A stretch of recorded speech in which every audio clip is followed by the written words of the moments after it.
ঢাকার ইরানি ক্যাম্প ও তালাব ক্যাম্পে বসবাসরত উর্দুভাষী মানুষের দীর্ঘদিনের দুঃখ দুর্দশা লাঘবে এবার সরব হলেন স্থানীয় নেতৃবৃন্দ। মঙ্গলবার ২২ জুলাই ৫ নম্বর ওয়ার্ডে আয়োজিত এক মতবিনিময় সভায় তাদের সমস্যার সমাধানে করণীয় নিয়ে আলোচনা হয়। সামাতুল সামাদের ভিডিও চিত্রে বিস্তারিত। সভাটি শুরু হয় মাইলস্টোন কলেজে ঘটে যাওয়া বেদনাদায়ক দুর্ঘটনায় নিহত কোমলমতি শিক্ষার্থী, অভিভাবক ও শিক্ষকদের স্মরণে ১ মিনিট নীরবতা পালনের মাধ্যমে।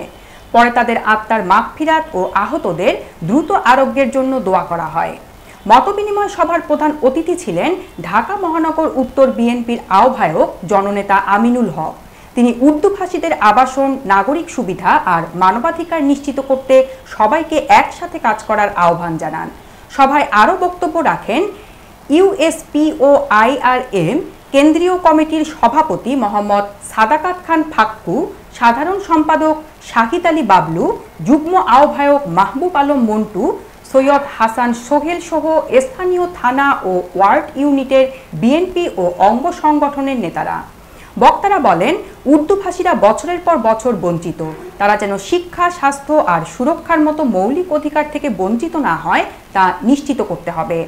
এই সভার মাধ্যমে উর্দুভাষী জনগোষ্ঠীর ন্যায্য অধিকার আদায়ে নতুন আশার আলো দেখছেন স্থানীয়রা।